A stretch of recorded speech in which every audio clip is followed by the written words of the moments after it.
اس کی سانس لو کے جھونکے کی طرح جل رہی تھی۔ وہ چوٹ کھا کر پیچھے ہٹا۔ میں جانتا تھا کہ وہ جوابی حملے کے لیے پیچھے ہٹ رہا ہے۔ اس سے بچنے کے لیے میں بھی الٹے پاؤں پیچھے ہٹنے لگا۔ میری نظریں بھینسے پر تھیں، نیچے نہ دیکھ سکا۔ پیچھے چھوٹا سا گڑھا تھا جس میں پانی جمع تھا۔ میرا پاؤں گڑھے میں پڑا اور میں بری طرح گرا۔ کلہاڑی ہاتھ سے چھوٹ کر پرے جا پڑی اور بھینسا حملے کے لیے آ رہا تھا۔ اب تو 2 لمحوں کی زندگی تھی۔ میں ہاتھوں کے بل اٹھنے لگا تو گڑھے سے پانی اچھل کر باہر آ گیا۔ اس سے میرا ہاتھ پھسل گیا اور میں پہلو کے بل گرا۔ اب مجھے اٹھنا بھی تھا اور کلہاڑی بھی اٹھانی تھی، مگر بھینسا سر پر آن پہنچا تھا۔ مجھے اب مسلمانوں کی بہادری کا ثبوت پیش کرنے کے لیے اپنے بچوں کو یتیم کرنا تھا۔ صرف 1 لمحے کا فاصلہ رہ گیا تھا اور موت بازی جیتنے والی تھی کہ قریب کے مکان کی چھت سے کوئی کودا اور بھینسے کی پیٹھ پر آ پڑا۔ اس کے ہاتھ میں کرپان تھی۔ پیٹھ پر اس آدمی کے کودنے سے بھینسا بدکا مگر رکا نہیں۔ مجھے موقع مل گیا۔ میں نے ایک پہلو پہ لڑکھنی کھائی اور بھینسے کی زد سے اتنا سا بچ گیا کہ اس کے اگلے اور پچھلے پاؤں میرے پہلو سے کوئی 2 انچ دور پڑے اور وہ آگے نکل گیا۔ میں اچک کر اٹھا اور کلہاڑی اٹھا لی۔ اس وقت میں نے دیکھا کہ جو آدمی چھت سے کود کر بھینسے کی پیٹھ پر سوار ہو گیا تھا وہ مسلمان بہشتی خانو کا بیٹا تھا جس کی عمر صرف 16 یا 17 سال تھی۔ اس کے ہاتھ میں کرپان تھی جو اس نے برچھی کی طرح بھینسے کے کندھوں کے درمیان اتار دی تھی۔ بھینسا رک کر زور زور سے اچھلا اور لڑکا نیچے آ پڑا، مگر کرپان بھینسے کے جسم میں پیوست رہی۔ لڑکا اٹھ رہا تھا اور بھینسا گھوم رہا تھا۔ لڑکے کا بھینسے کے پاؤں تلے کچلے جانا یقینی تھا، لیکن معجزہ یہ ہوا کہ لڑکا بھینسے کے نیچے آ گیا اور بھینسے کے پاؤں سے صاف بچ گیا۔ اتنے میں بھینسے کے پیچھے پہنچ چکا تھا۔ میں نے کلہاڑی کا ایک زوردار وار ریڑھ کی ہڈی پر کیا۔ وار تو ٹھیک پڑا، لیکن وہ بھینسا تھا جسے طاقت کی مثال کے طور پر پیش کیا جاتا ہے۔ وہ آگے کو بھاگا تو بہشتی کا بیٹا اس کے پیچھے دوڑ پڑا۔ وہ کودا اور پیچھے سے بھینسے کی پیٹھ پر سوار ہو گیا۔ بھینسا ایک جگہ رک کر اچھلنے لگا، لیکن لڑکے نے کمال یہ دکھایا کہ گرنے سے پہلے اس کے جسم سے کرپان نکال لی اور گر پڑا۔ میں نے ایک بار پھر گلا پھاڑ کر کہا، میدان میں اترو گردھارے، سامنے آ رامو جینے گورکھے۔ لیکن چھت سے یہی شور اٹھ رہا تھا، قاسم بھاگو، ماسٹر کیوں حرام موت مرتے ہو۔ میں نے بھاگ کر بھینسے کی پچھلی ٹانگ پر وار کیا۔ اب کے وار خوب پڑا، ٹانگ صاف کٹ گئی۔ بھینسا دائیں کو گرا لیکن فوراً اٹھ کھڑا ہوا۔ وہ جو ہی اٹھا بہشتی کے بیٹے نے کرپان اس کے پہلو میں اتار دی۔ میں قریب ہی تھا۔ بھینسا ادھر گھوما تو پچھلی کٹی ہوئی ٹانگ اس کا بوجھ نہ سہار سکی اور وہ گر پڑا۔ میں نے اس کی گردن پر نہایت اطمینان سے سنبھل کر ایسا بھرپور وار کیا کہ اس کی گردن کی ہڈی کٹ گئی۔ بہشتی کے لڑکے نے برچھی کی طرح کرپان کا ایک اور وار کیا اور کرپان دونوں کندھوں میں اتار دی۔ بھینسے کا سر گردن کی ہڈی ٹوٹ جانے سے زمین سے جا لگا اور اس کا جسم کانپنے لگا۔ میں نے اور بہشتی کے بیٹے نے کلہاڑی اور کرپان سے اس کے جسم کو چھلنی کر دیا اور اس کا سیاہ رنگ لال سرخ ہو گیا۔ جب دیکھا کہ بھینسا مر گیا ہے تو میرا سر چکرانے لگا۔ میں نے دیوار کا سہارا لیا اور میری ٹانگیں دوہری ہو گئیں۔ میں بے حال ہو چکا تھا۔ لڑکے نے مجھے سہارا دے کر اٹھایا۔ وہ بیچارہ خود بھی بری طرح ہانپ رہا تھا۔ دراصل یہ سارا کارنامہ اسی کا تھا۔ میں تو گر پڑا تھا۔ وہ جان کی بازی نہ لگاتا تو میں کچلا گیا تھا۔ بعد میں پتہ چلا کہ اس کے پاس جو کرپان تھی وہ گردھارا سنگھ کی تھی۔ ہمارا بوڑھا دوست صوبیدار رام منوہر بری طرح ہلاک ہو گیا تھا۔ اس کے علاوہ 3 اور آدمی بھینسے کی نظر ہو گئے تھے۔ اس کے ساتھ ہی گردھارا سنگھ، رامو ڈوگرے اور جین گورکھے کی شیخیاں بھی بھینسے کی نظر ہو گئی، لیکن انہوں نے اپنی زبان سے مجھے داد نہ ہی دی۔ البتہ یہ ضرور کہتے رہے کہ صوبیدار رام منوہر دلیر آدمی تھا جو بھینسے کے سامنے کھڑا ہو کر بندوق بھر رہا تھا۔ 9 سال بعد سکھوں اور ڈوگروں کو بہادری کا ثبوت پیش کرنے کا موقع ملا۔ پاکستان مارز وجود میں آ چکا تھا اور ہندوستان میں مسلمانوں کا قتل عام ہو رہا تھا۔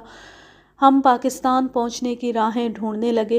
مجھے کسی نے بتایا کہ گردھارا سنگھ اور رامو ڈوگرا کہہ رہے تھے کہ اب دیکھتے ہیں ماسٹر قاسم خان اور اس کے مسلمان کتنے بہادر ہیں۔ میرے یہ دونوں دوست اسی روز سے مجھ سے کھنچے رہنے لگے تھے جس روز 3 جون سن 1947 کو برصغیر کی تقسیم کا اعلان ہوا تھا اور ہم نے پہلی بار ریڈیو پر قائد اعظم کی آواز سنی تھی۔ ہمارے ہاں سکھوں اور ہندوؤں کے مقابلے میں مسلمانوں کی تعداد بہت ہی کم تھی۔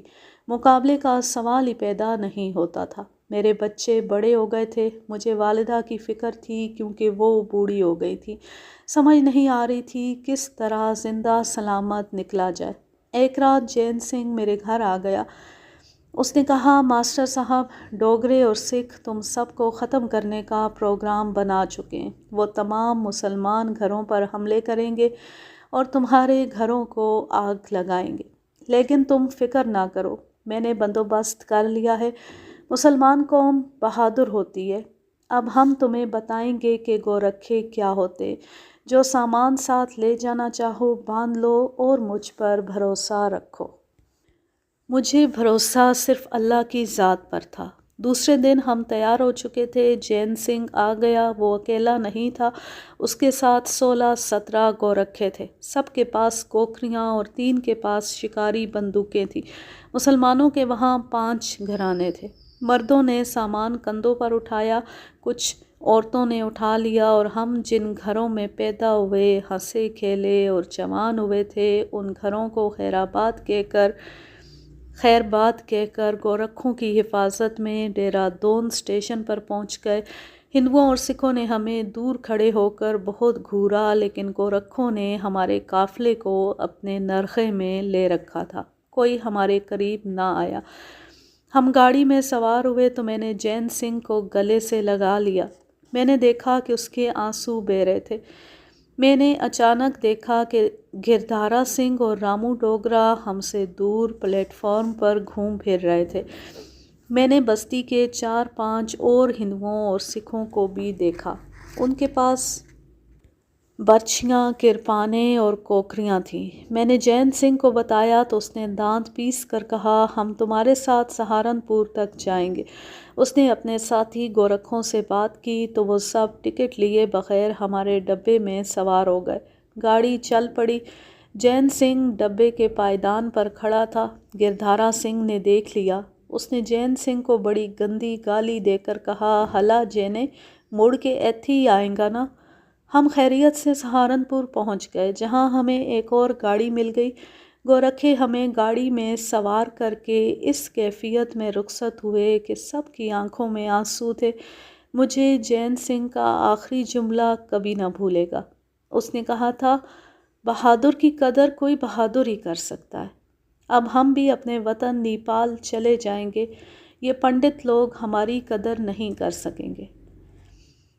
اس بہترین اور زبردست کہانی کا ماخذ ہے سیارہ ڈائجسٹ، مارچ سن 1970۔ اب میں لیتی ہوں آپ سے اجازت۔ جہاں رہیں خوش رہیں، شاد و آباد رہیں، ہنستے مسکراتے رہیں۔ اب اتنی بہترین کہانی پر چینل کو سبسکرائب کرنا اور اس کہانی کو 2-3 لوگوں سے شیئر کر دینا تو بنتا ہی ہے۔ اگر دل مانے تو کر دیں۔ اللہ حافظ، اللہ نگہبان۔